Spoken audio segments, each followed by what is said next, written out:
Heather Lockett, and this is Lasting Conversations.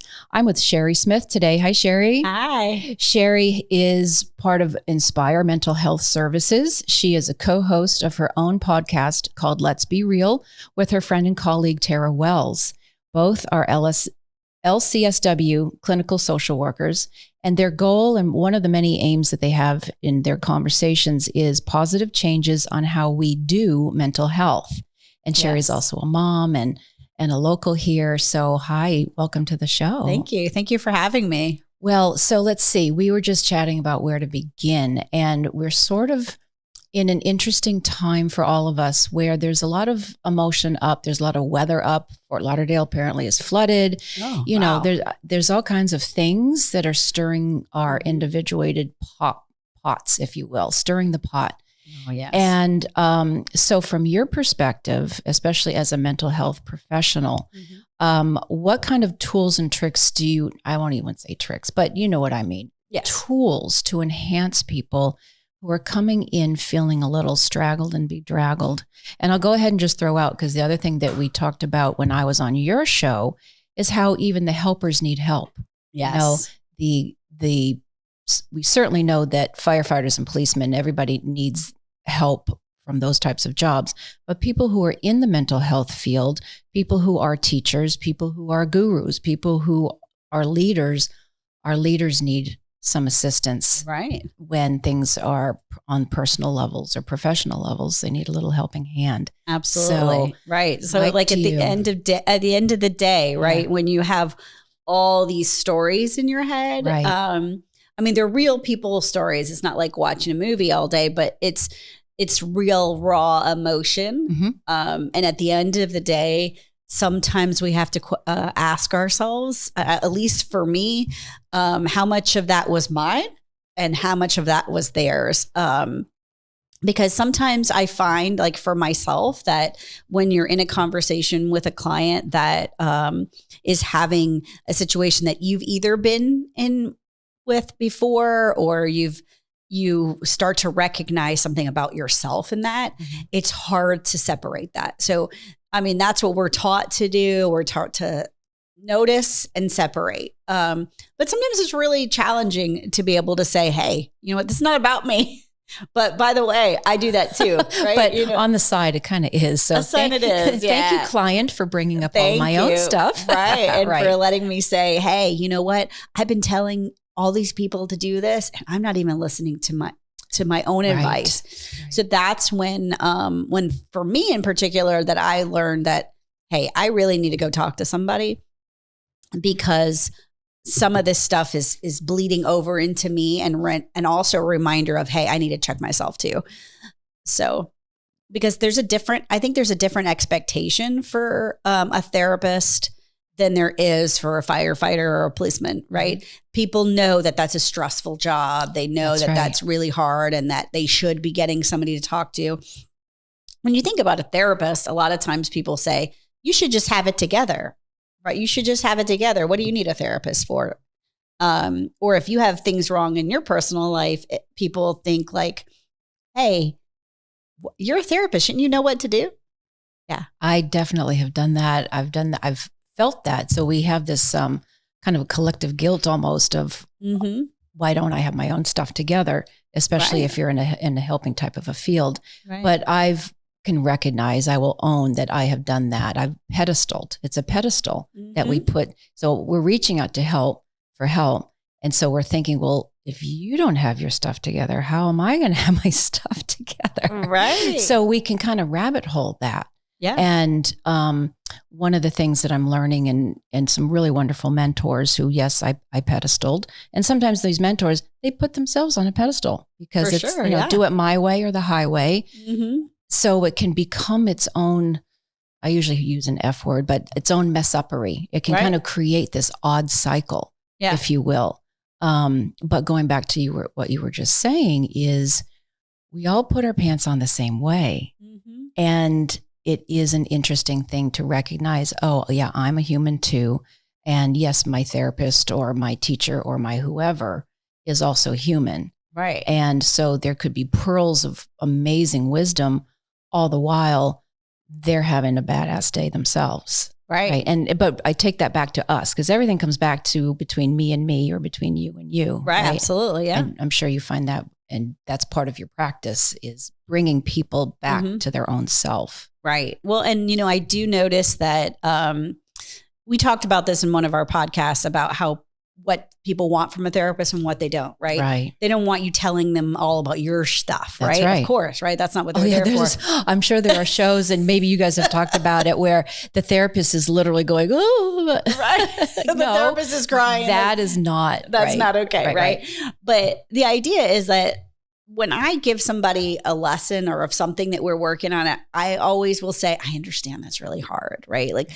Most of the times I can, well, not most, I mean, a good portion of the time I can say, you know what, I've been there. I get it. I know this is hard. I'm not going to tell them all the reasons why that is for me, but I want to be relatable in the sense of, you know what, I'm asking you to do something that for everybody is hard. Right. I'm not asking you to do something that I'm going to flippantly tell you, hey, you know what? You just got to do this or you're not going to make any change. Or I learned it in a book somewhere, and therefore now I'm going to tell you because that's what I got an A on in school. Exactly. Right. Because to have our own wisdom and to have our lives that have gone the ups and downs and whatever, that's what's given us our bank of wisdom and empathy and compassion to say, yeah, I've been around these blocks, so I get why it's hard. But this is how there is light at the end of this tunnel, or there's light actually in the tunnel. Just look over here. There's light right here. Yeah, you're okay. Right. Or if you adjust if you stay in the dark long enough, your eyes start to adjust. Right. And you can see things a little clearer if you just sit and focus for a minute. Right. If I am in a dark room, eventually my eyes are going to focus enough to find what little light might be in there. If you're in a black, dark, there ain't nothing coming in, that's different, right? We want to get out of that. That's right. But noticing that there is light somewhere in that room, enough for your eyes to start to pick it up. I love that. That's a really, really handy thing to consider. And do you incorporate breath work or other? Always, yes. Yeah. So go ahead and talk about that a little bit. Well, I think that I deal with a lot of people who have trauma, but I also, all of those same people, most of them, because I deal with a lot of veterans, and they have a lot of chronic pain, right? So when I'm using the breath, I'm using it for the purpose of bringing relaxation, but I think that people don't realize how much your body tenses, and all of that tension and anxiety in your body starts to erode your muscles and everything else, right? We all get that to a certain extent. Right. But when they sit there and do the breath, they realize that, my shoulders were in my head. Like they were literally at my ears. And when I brought them down, I realized, wow, I felt some relief. It wasn't just that I was calm. It was that my whole body was calm. The whole body has to disengage to then re-engage in a different way. Yeah. Yeah. So what are some of the positive changes on how we do mental health? Because that's one of the things in coming onto this show, that there are different ways. There's a new, that word boundary, I don't know if boundaries are coming up. That could be part of one of the things that you were talking about in terms of making decisions, but even how and in what format therapies, the choices of all kinds of different therapies are available. So when you guys are doing your show, what is it that you're bringing something forward to the universe? Yeah. And because I wrote that line about doing mental health, right? Because the way we do mental health, when I'm talking about that, I'm talking more about the idea of how the system as a whole is, because, and again, we get into a lot of relational type of talk on our show because everything comes down to that, whether it's a intimate personal relationship or your business relationship with a provider, any of that, right? So if we change the way, and you and I have talked about this before, like this disruptor idea that things are not working the way they are. Yes, there's huge differences and huge changes over time, but we still have a lot of work to do in how we deal with mental health. Tara and I were talking in our show recently that there's a lot of we are in a time period where we're more aware of mental health than we've ever been. And that it's okay. And it's okay, because right? the stigma, there's still some stigma, but really there's been this dark cloud of stigma, even not that long ago, 5 years less, depending on where you are. But you can see it in TV shows and stuff. So I'm going to go to a psychiatrist. What do you mean? Who needs that? So like our parents would have grown up with a huge stigma of reaching out for help, let alone mental health help. Yeah. Yeah. But we're also, so when I say do mental health, we're also at a point where we are more aware and more people are going to therapy, but we're also more messed up than we've probably ever been. And I don't know, that's not because of the awareness, but I think more people are learning about it in a very simple way, like going on Google and seeing everything on Instagram and all these other places, right? But then not actually knowing what to do with it. I see. Okay. And I think that we need to like focus more on, okay, we know about this. Great. Now what do we do about it? Right? Because it's like when you get a diagnosis, when they say there's nothing you can do about it. Well, damn, why did you give it to me? Right? Well, because there's always something, even I don't want to rabbit hole the whole medical profession, but literally totally. that is no longer a good, think about that word. It's no longer a good sentence to give somebody because you are sentencing somebody with that word. Absolutely. Right? Again, that's a whole different show, but within your context, keep going. Right. Well, it's the idea that, okay, so we know what's going on. Right. We know I found out I'm bipolar and now what do I do about that? Right. Right. That is not a sentencing. Right. Right. It's just a point of, okay, here's a direction we're going to go in. Right. Now I know where I need to go. And then there's a lot of other things going on in the world that I think that if we would, we keep saying everything is mental health. We have to fix the mental health, or we have to get rid of this, or we have to get rid of this. But putting that they all go together. They all go together. And if we don't fix one, we can't fix the other. So I think that's, if you're going to let mental health be an issue or a reason, then let's figure out, okay, are you going to take it seriously? Are we going to do something for real with this? Or are we just going to say, you go deal with a psychiatrist and that's it? Right? Because there's way more than just that. We have to be this full team of how do we deal with this? It's a huge team. Yeah. And one of the things, I always add the W to holistic, right? You can even have holistic practitioners, and many of them don't like the quote Western practitioners. And so you have now a change of disparate values versus how about the W? There's the whole, and we can work together. That's right, synergistically. And of course, as we know, a lot of mental health can actually start from something physical. There could be some sort of other trauma, but it could be, yes, the pills they're taking, or a lack of vitamin D, as we've been having weather, and I'm popping vitamin D because that can change our physicality, but that changes our mental construct. Absolutely. And so I understand what you're saying of having, if it's, you go, and how many parents say, you go fix my kid, right? Oh gosh. You go fix my kid, but they're not holistically looking at the entire family or your own stuff.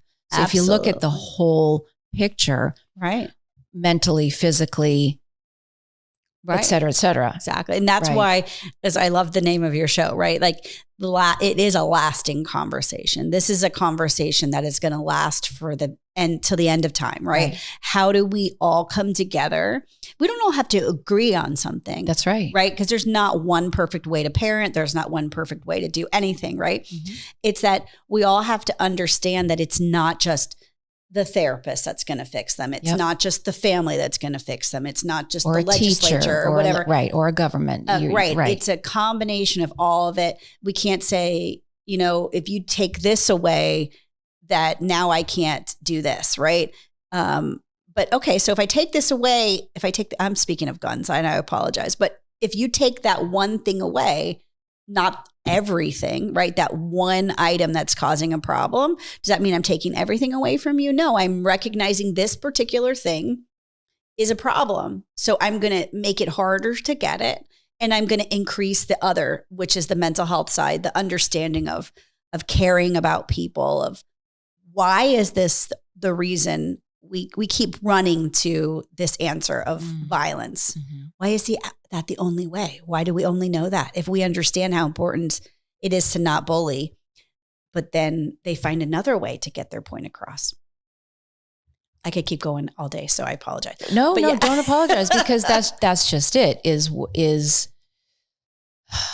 those are all the conversations that could keep going, right? Is what begets the next times generations times infinity. I mean, I don't want to get into past lives and stuff, but that whole thing absolutely of right. Where does the notion of safe, unsafe, bullying, power structures versus we can really, really go there. Right. Because it all goes together. It all goes together.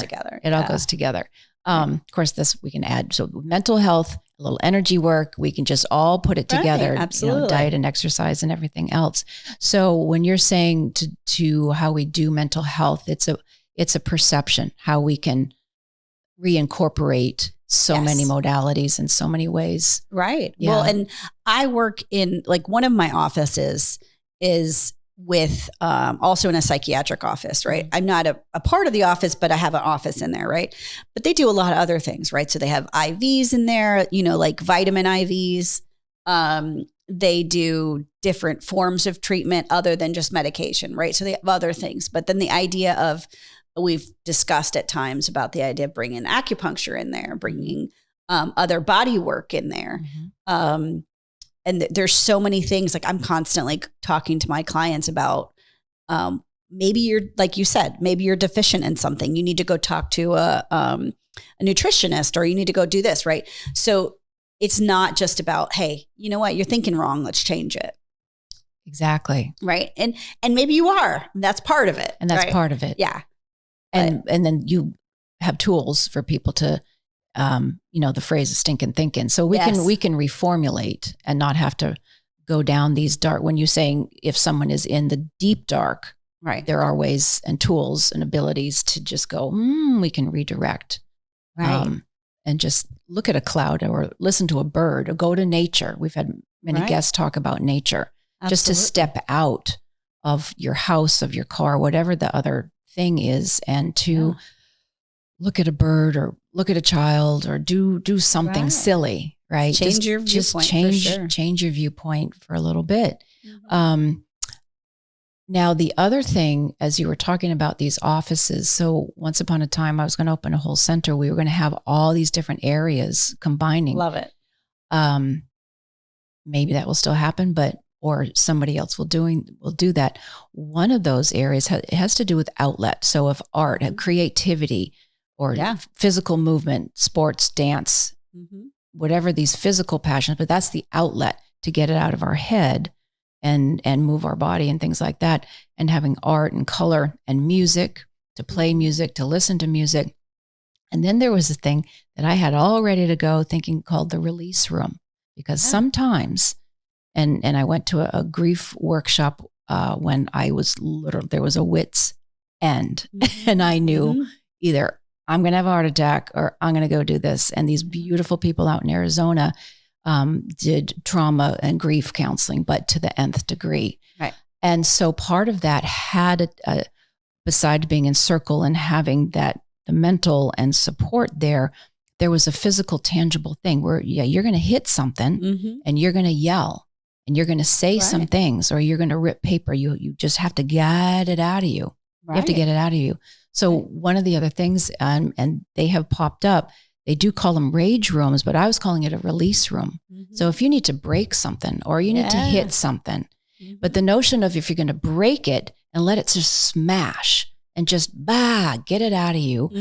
And then somebody could take the pieces, if it's some pottery or china or something, and take it to the next room where it's then recreated into like a mosaic, and then moved on. So these are some of the different things. But I know locally there was a place locally, and he it's called it's one of these rage rooms, but really his style is he also bears witness that there's a lot of therapy. Actually, trauma specialists go in with some of their clients, as a matter of fact, to just let it fly in whatever way. And then there's the fun part too. There's paint splatter. So all of these outlets Yeah. So that's fantastic if now some of the psychiatry offices are also looking at whether it's body work or let's all work together and reference each other. Right. You know, this is my practice, but then why don't you see this person and then get back to me on that? Yeah, right? Exactly. And I think that because we've talked about with one of the guests I had on Let's Be Real, where bringing a holistic center like that for people who have major mental illness. Right. But that would also allow or the mom next door. Right. I mean, that would seriously, allow for that too. Right? Before the mental break, you just help the mom next door. Absolutely. Right. And that's, I think the fact that we're afraid of what that major mental illness is and that idea that, oh, you know what? I can't go there because that's for crazy people. Right. But letting it all be a piece together, because people who have major mental illness, they have something to offer too. That's right. Right. They, and it doesn't mean that they're crazy and should be shut away from the world. It just means that they just need somebody to help them get back on track. Right. And so I love the idea of incorporating all of that together, where the everyday mom that's having a rough time, because, you know, my kids are, less than 18 months apart. And let me tell you, that was rough in the beginning. They're both ADHD. So, wow, I thought for sure I was going to lose my mind. Now they're older teenagers. Thank God they're close, you know, in age. And they're great, wonderful human beings. But I didn't think that I was going to get past that point. Right. So I would have loved to have had, I did have a mom's group that helped me survive. Thank goodness for the moms group. You finish your thought and then I'm going to tap into that. Go ahead. No, go ahead. Yeah. I don't know if they're still here, but Mother's Connection.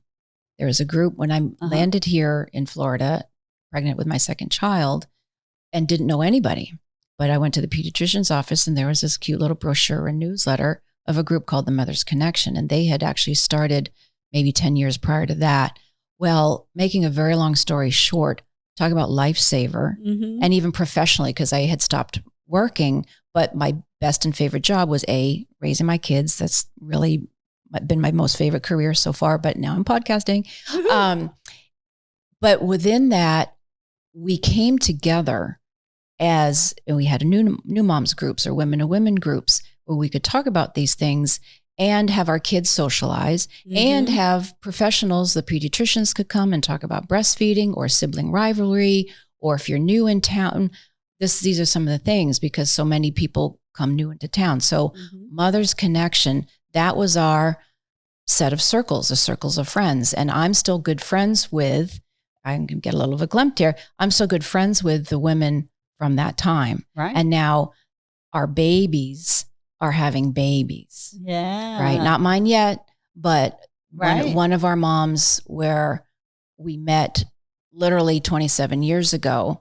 And now the baby that a couple years, anyway, it just, these are the circles. Those are the conversations. Right. So these moms groups really are a lifesaver. Absolutely. Well, they literally can be a lifesaver. Right. They definitely were for me. And I still, like, mine are 17 and 18. And I still am part of, I don't go to the groups anymore, but I do have them, as I know they're there for me. We talk about now the things of going to college and things of all that kind of stuff. And they're a major support. And honestly, if I didn't have those people in my life at that point, I guess I would have gotten through it, but I wouldn't have thrived, or maybe it wouldn't have been as fun, or for sure, exactly. And which, of course, the kids are always watching and participating. Right. So where's the fun, and if they can see that there's camaraderie and that sense of socialization. Right. That's, we're just when they say it takes a village, it literally, you create your village. And then the kids understand, okay, this is how we can do this. Right. Right. Absolutely. We're not all isolated. And that's the thing, when people come to Florida, right? I'm born and raised here, but people come here from all over the place. They're here for a little while, they leave, or they come and stay forever. But a lot of people are new here. They don't know anybody. They don't have any family with them. And it's so important to have that connection of family. I was very lucky. My mom, who's still alive, thank God, was very instrumental in helping me with my kids, but right. I couldn't imagine not having that. But that group of women, we were there for each other. Our kids knew, we knew that on that day we had somebody to watch our kids, like you said. And we could just go and vent and sometimes drool on the couch together. Right. And we knew our kids were going to be safe. Right. Right. And we allowed for community. And I think that's part of the problem is that you have with mental health is you have your therapist over here by herself or him, sorry. And then you have your psychiatrist in another office and you have acupuncture over here and you have like everything is so separated and we just have to keep saying, oh, why don't you go over and see that person? Mm-hmm. But bringing it all together and having more of a community of we all work together. Right. Like one of my first jobs, it was a multidisciplinary team that you were a part of. And that part I miss. I miss having that weekly discussion of, hey, this person's doing this way. What are you working on with them? What are you, so that now that I'm in private practice is harder because I don't have that connection. That I would like to see more of. Well, as you're talking, I'm just going to go ahead and lob this out there because one of my next guests is a musician and a beautiful, beautiful singer. And her main profession has been in music therapy. Oh, I love it. Right? Yeah. Like clinical master's level music therapy. So we were just talking the other day about this and somehow that there's a nuance. There's playing music and getting people in a room together and getting kids engaged. And then there's being very specific to autism or Alzheimer's or whatever genre or trauma, mental health. And there are different avenues of engagement. It's very, very specific. So one reason I'm bringing this up is insurance companies, if you could please pay attention and understand the importance of the whole package of what people really, really need. Exactly. And then they will stop going to the hospital or killing people or whatever, right? If we can really just get back to it's right. If my clients have chronic pain, if I could get them into the acupuncturist, like I'm lucky because, my clients are lucky in a certain sense because they have the VA that will, and now there's community care, which will allow for them to go outside and get those services, but they're not always provided in the area they live in, or the person doesn't know that like that practitioner doesn't know that is a payer for them. That's right. And there's so much like, there's stigma of taking insurance too, because you feel like, oh, they're going to screw me over with how much they're going to pay and I'm not going to get paid or whatever. What if my company finds out? Right. Right. Yeah, exactly. That's right. Yeah. So there's stigma on both sides, right?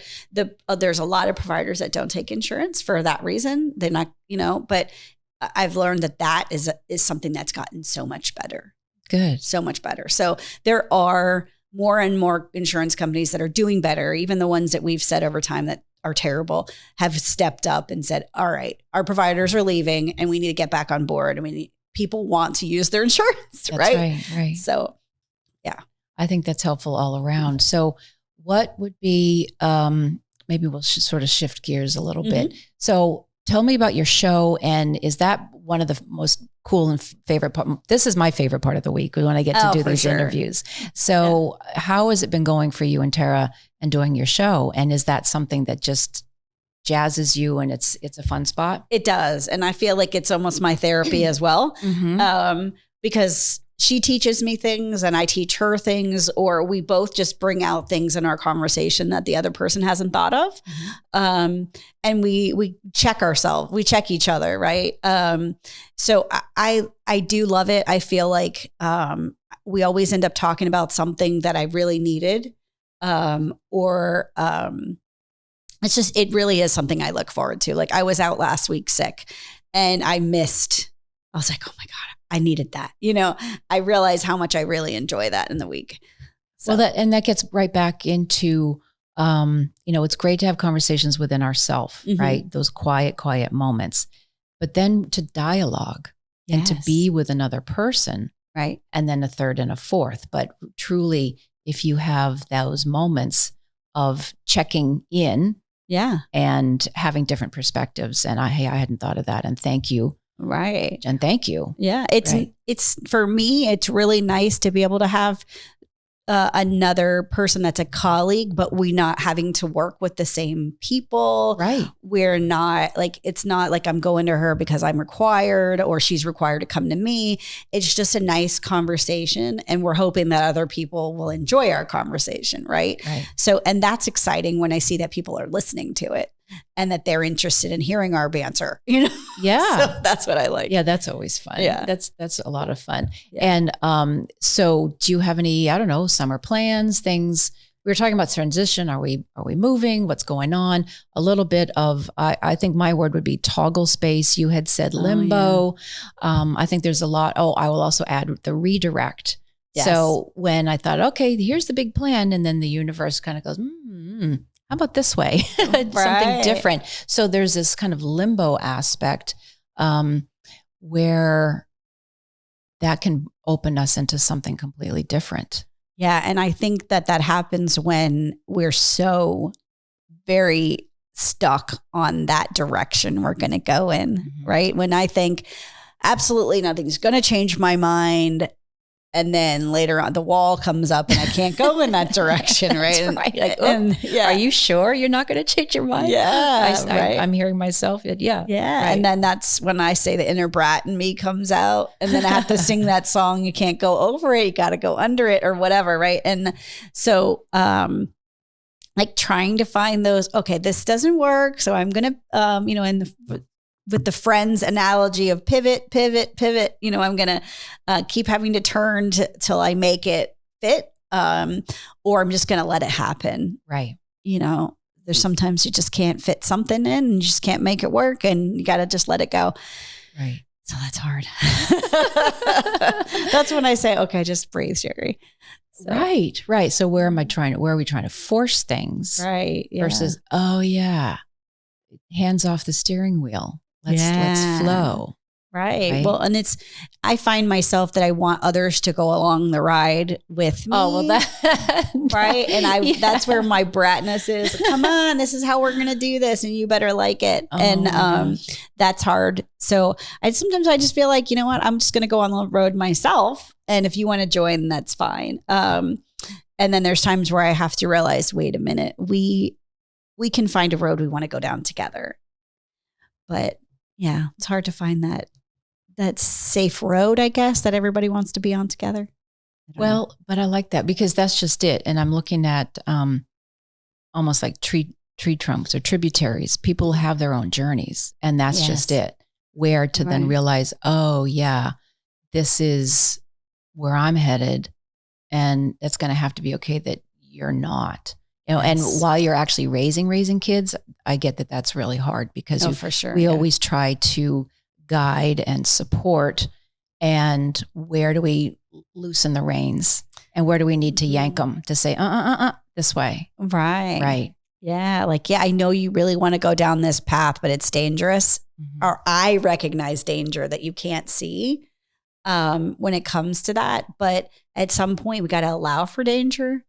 We have to allow for failure. We have to allow for those kind of things. And I think we've kind of gotten in a point where we don't want to say the wrong thing. We don't want to tell anybody that they're doing anything wrong. We don't want to look for danger for people. We just say, anything's free for all, find your lane.